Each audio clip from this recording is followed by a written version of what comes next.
নাসিরুদ্দিন পাটোয়ারির কাছে দুইটা বিষয় আমি একটু জানতে চাইছিলাম যে যেন নাসিরুদ্দিন পাটোয়ারি আপনি কয়েকজন উপদেষ্টার বিরুদ্ধে দুর্নীতির অভিযোগ আপনি এগুলি বলছেন যে এগুলি এনসিপি থেকে প্রকাশ করা হবে, নির্বাচনের আগে বিশেষ প্রকল্প ফাঁস করা হবে, সেটা বলছেন হচ্ছে আপনাদের আরেকজন নেতা সামাদ হাসান মিন। আপনি এই দুইটাকে আসলে এনসিপির কথা মনে করেন কিনা, আপনাদের দুইজন বড় নেতার দুই জায়গা থেকে কথা মনে করেন কিনা? আমাদের আরো প্রশ্ন আছে, গুচ্ছ প্রশ্ন, সুতরাং আপনি যদি একটু, কারণ অনেকগুলি বিষয় ফাহামকে, ডক্টর সালামকে শুনতে গিয়ে আমরা একটু টাইম ম্যানেজমেন্ট। প্রথমত দুইটা বিষয়, আমাদের পলিটিক্যাল এরিনাতে যারা লিডার বা বিএনপি অ্যাক্টিভিস্ট বলেন বা জামায়াতের পলিটিক্যাল লিডার বা অ্যাক্টিভিস্ট, ছোট মুখে বড় কথা, তাদের মধ্যে দুইটা বিষয়, একটা হলো চাতুরতা আর একটা হলো অজ্ঞতা। তো আমি যেভাবে মির্জা ফখরুলকে দেখি, উনি ছাত্র ইউনিয়ন করছে, তো উনি হয়তো প্র্যাকটিক্যালি চিন্তা করেন না। আমি আবার এখানে ওনার কিছু অজ্ঞতা আছে। ওনাকে এক রাতে পুরো বাংলাদেশের হলো স্টুডেন্ট সোসাইটি একটা কথা বলার কারণে ওনার বিরুদ্ধে ক্যাম্পেইন করছিল, তখন আমি একটা স্ট্যাটাস দিয়েছিলাম, don't do it, he is the গণ অভ্যুত্থানে ওনার বড় অনেক অবদান রয়েছে, ফলে সবাই এটাতে নীরব থেকেছে। উনি কয়েকদিন আগে ইন্ডিয়া প্রশ্নে যে সাক্ষাৎকারটা দিয়েছেন, কথা বলেছেন, এটা পরবর্তীতে এআই নাকি এআই না, কিন্তু এটা জনমনে একটা দোয়াশা সৃষ্টি করেছে। কিন্তু বিএনপির মধ্যে অথবা আমাদের পলিটিক্যাল এরিনাতে চতুর একজন লোক আছেন, সেটা হলো সালাউদ্দিন। যদি অজ্ঞ বলি, অজ্ঞতার জায়গা থেকে, সরি আমাদের যা আমরা দেখে আসতেছি, ওনাকে অনেক সজ্জন জানে, অনেক সজ্জন দেখেন, কিন্তু আমাদের মির্জা ফখরুলের আপনার নিয়েই তো আমাদের, আমি প্রশ্নতে আসছি। তো যেই কোশ্চেনটা আপনি করেছিলেন যে মির্জা ফখরুলের এখানে ইউনুস স্যারের বিষয় না, সেটা হলো মির্জা ফখরুলের খুব ভাই বেড়াদার, যে রুমে বসে গল্প করেন, জাতীয় পার্টি নিয়ে দুজন বন্ধু আছেন, রুমমেট ক্লাসমেট যাই বলি না কেন, উনি ওই জায়গায় কট খায়া গেছেন। সো আমি আপনার কথা অবশ্য খুব মানে ফলো করতে পারতেছি না, মানে আপনি ওয়াহিদউদ্দিন ভাই, সালাউদ্দিন ভাই আছে, মানে এখানে মির্জা ফখরুলের একটা বড় ভূমিকা রয়েছে। আপনি এই পলিটিক্যাল এরিনাতে ওনার জায়গাগুলো অ্যাভয়েড করতে পারেন না। কনসেনসাস কমিশন আবার সালাউদ্দিন রয়েছেন, এবং উনি ওই জায়গায় চতুরভাবে এখানে বাংলাদেশের মানুষের সাথে অনেকগুলো কাজ করতেছেন, যেটা হলো আসলে ওনার ব্যক্তিত্বের সাথেও যায় না, হয়তো পার্টিগত কারার জায়গা থেকে এগুলো করেন। আমরা এটা নিয়ে নিশ্চয়ই, এখন আপনার প্রশ্ন আসে যে উপদেষ্টাদের মধ্যে আমরা শুনতে পাচ্ছি, আমরা যখন নাগরিক কমিটি গঠন করেছিলাম, অথবা এই সরকারকে দুইটা বিষয়, যে সরকার যদি কোনো ভালো কাজ করে সেটাতে আমরা সাপোর্ট দিব, কোনো যদি খারাপ কাজ করে সেটাতে আমরা বলছি সমালোচনা করবো এবং জবাবদিহিতার আওতায় নিয়ে আসবো।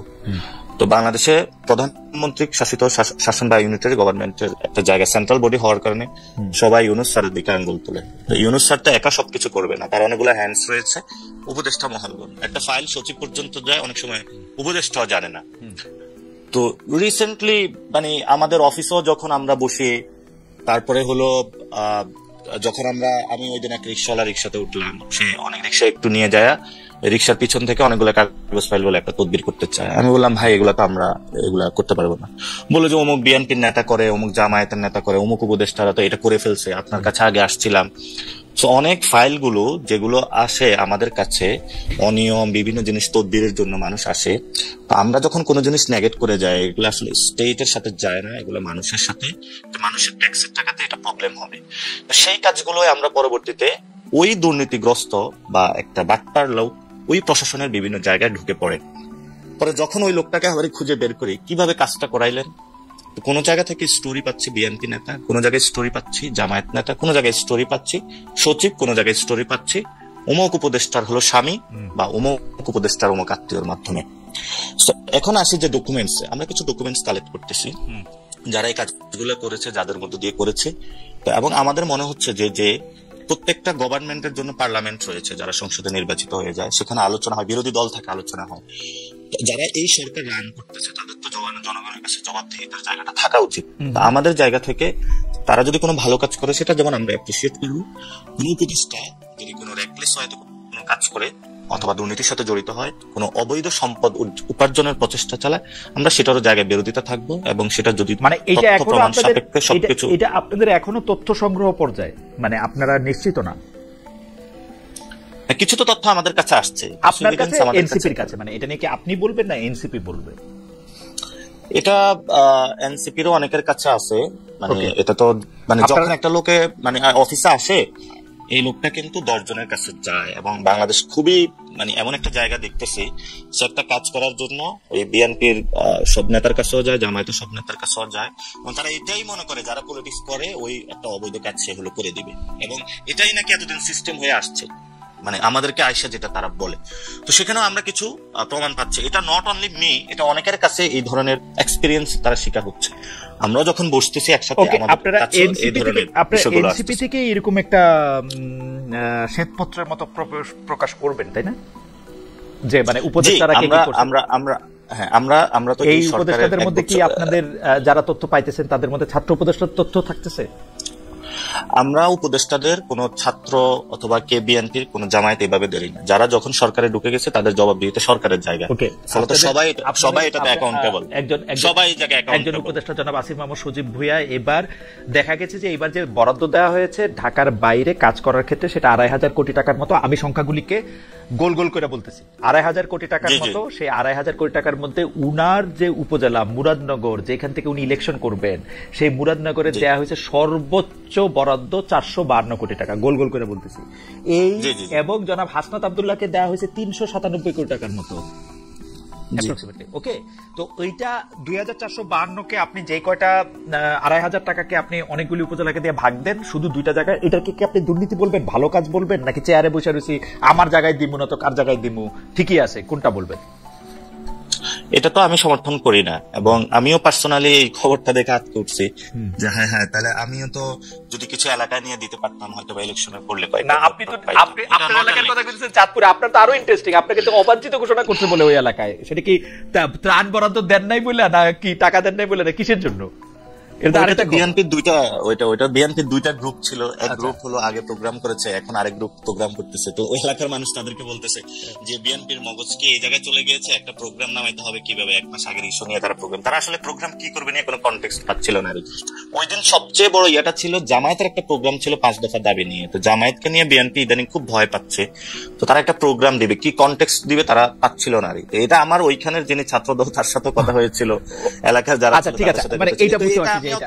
এই প্রসঙ্গে আমি যেতে চাই না, কারণ অলরেডি এটা মানুষের কাছে ওরা ওইখানে হাসির পাত্র হয়েছে। তো যেটা বরাদ্দের ক্ষেত্রে বরাদ্দ প্রশ্ন, এটা আমিও সারপ্রাইজড হয়েছি যদি কথা হয়, এটা আসলে বাংলাদেশের কোনো সিস্টেমেটিক প্রসেস না। এবং আপনি আরো আশ্চর্য হবেন, আপনি এই নিউজটা দেখেছেন কিনা, কোন মন্ত্রণালয় একজন সচিব তার এলাকাতে এই বরাদ্দের কাছাকাছি শুধু একটা জায়গায় তার এলাকাতে নিয়ে গিয়েছেন। এবং আপনি শুধু এটা না যে আপনার বিভিন্ন জন দ্বারা সচিবরা তো দুষ্ট, আপনারা তো নতুন বন্দোবস্তের কথা বলে ক্ষমতায় আসলেন, আপনাদের আমি দেখুন জনাব হাসান আব্দুল্লাহ, আমি আমার জায়গাটা বলি, মুরাদনগর বা দেবিদ্বারে যদি কোনো উন্নতি হয় এটা আমারই সবচেয়ে বেশি উপকার হবে, কিন্তু ঘটনা হইতেছে ন্যায় বা ন্যায্যতার কথা তো একটা থাকতে হবে। আমি চেয়ারে বসছি, এখন আমি মুরাদনগরে সবচেয়ে বেশি বরাদ্দ দিলাম, হাসান আব্দুল্লাহ আমার বন্ধু, হাসান আব্দুল্লাহকে আমি সবচেয়ে বেশি বরাদ্দ দিলাম, এইটা যদি আপনারা প্রতিষ্ঠা করেন তাহলে মানে এটা কিরকম হইলো বলেন? এটা তো আমি বললাম আপনারা তো কোনো প্রতিবাদ করেন নাই, এনসিপি তো পিক এন্ড চুজ করেন। এনসিপি তো যেহেতু উনি আসিফ মাহমুদ সজীব ভুঁইয়া, আপনি চিন্তা করেন উনি যদি অন্য আসিফ হইতেন, উনি যদি আসিফ নজরুল হইতেন, আপনারা কি করতেন বলেন?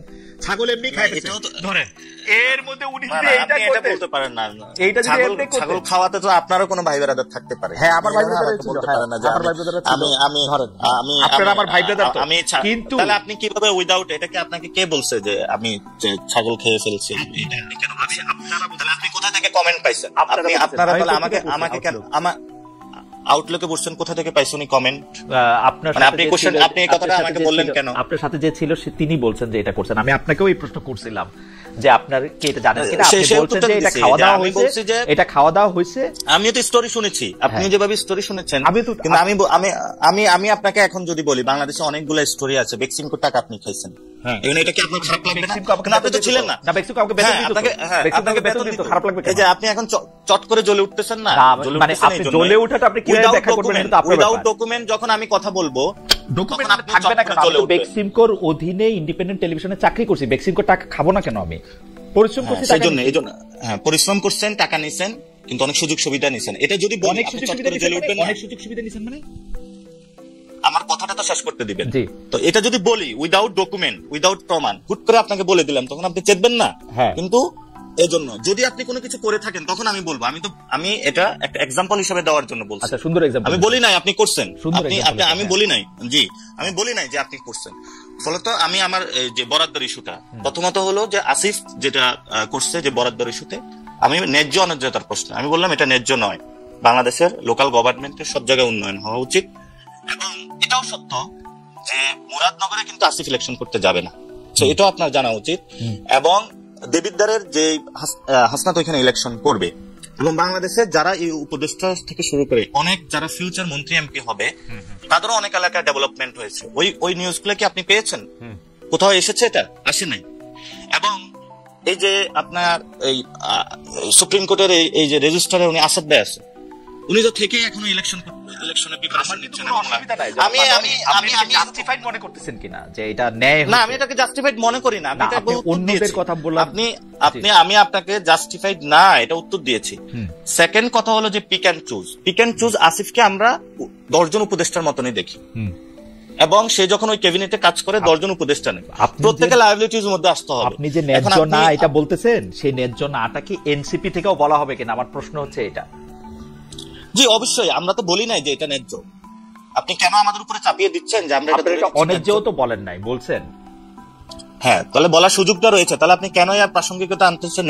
আপনি কেন ধরে নিচ্ছেন? যখন বলতেছেন যে কয়েকজন উপদেষ্টার বিরুদ্ধে আপনি দুর্নীতির অভিযোগ শুনতেছে, আমার সরাসরি প্রশ্ন ছিল যে এদের মধ্যে ছাত্র উপদেষ্টারা এটার মধ্যে এক্সেম্পটেড কিনা।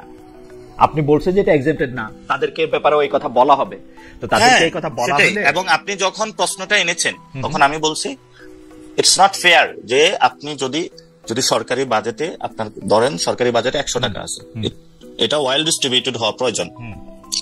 এবং কেউ যদি কোনো বাজেট বেশি নিয়ে নির্বাচনী কাজে ইনফ্লুয়েন্স করে, আমি এটাকে ন্যায্য মনে করতে, আমি এটা জীবন আমার বৈধ, আমি পলিটিক্স ছেড়ে দিব, আমি এই জগতে আসবো না, কিন্তু আমি কখনো এটাকে বৈধ বলতে পারবো না।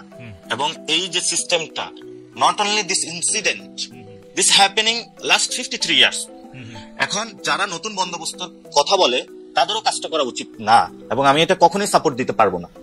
সে আমার বাপ, ভাই, সে ছাত্র প্রতিনিধি হোক, কে হোক, আমি এই ধরনের যদি এটা অন্যায্য কোনো কিছু আমি সাপোর্ট দিতে পারবো না। আপনি আপনি আপনি আপনি তাদের সাপোর্ট দিতে পারবেন না। এবং যারা ছাত্র উপদেষ্টা আছেন, আপনি বলতেছেন যে এই ছাত্র উপদেষ্টা এই জায়গা থেকে ইলেকশন করবেন না, কিন্তু তিনি বরাদ্দের চেয়ে বেশি বরাদ্দ দিতেছেন, এটা আপনি ন্যায্য মনে করতেছেন না। আমি আবারও আপনাকে প্রশ্ন, আমি ন্যায্য মনে করি না। আপনি যদি আমি আবারও আপনাকে প্রশ্ন করতেছি যে আপনাদের দলে এই ব্যাপারটা নিয়ে আলোচনা হয়েছে কিনা, দলও এটাকে ন্যায্য মনে করে না কিনা? কারণ যেহেতু না, এটা আমাদের অধিকাংশ মেম্বারের ন্যায্য। অনেকেই আমাদেরকে প্রশ্ন করেছে, যেহেতু আমরা লিডারশিপে রয়েছে, যে তাহলে আমাদের এলাকায় কেন উন্নয়ন হলো না। আমরা কোনো তাদেরকে সদুত্তর দিতে পারি নাই।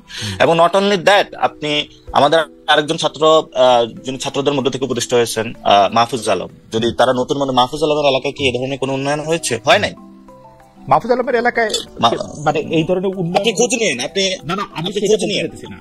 আমি এটা বুঝাতে চাচ্ছি, আপনি একটা জিনিস দ্বারা সবকিছু মানে সামগ্রিক ভাবে যখন একটা জিনিস নিয়ে আসেন, তখন এমনি কিন্তু পিপল আমাদেরকে এই ধরনের মনে করে, যেমন আমাদের এলাকার মনে করে আমার BMW আছে, মার্সিডিজ আছে। এটা এক ধরনের, এটা কিন্তু সোশ্যাল ফেয়ারে বা বিভিন্ন জায়গায় এগুলো সম্মতি উৎপাদন করা হয়। অথচ যখন আমরা মানে এত কষ্ট করতেছি, যেমন আমি পার্সোনালি 1 টাকা দুর্নীতি করি নাই, তখন এগুলো আসলে শুনতে খারাপ লাগে।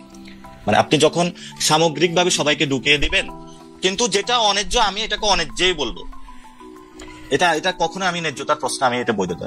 সেখান থেকে যদি দল থেকে এইভাবে হলো, তাহলে দলকে তাহলে আমার যে জিজ্ঞেস করা উচিত, যা কিছু হচ্ছে সবাই কেন আমরা কমেন্ট করি না। কিন্তু আমরা এটা বলি নাই যে যদি 2টা এলাকায় বা বাংলাদেশের এক জায়গায় শুধু অয়েল ডিস্ট্রিবিউশন হয়, আমি এটাকে অন্যায্য মনে করি। এবং যদি দল এটাকে না মনে করে, আমি দল ছেড়ে চলে যাবো, কিন্তু আমি এটাকে ন্যায্যতার প্রশ্ন দিব না। আপনি মনে করতেছেন যে দলেরও এটা বলা উচিত এবং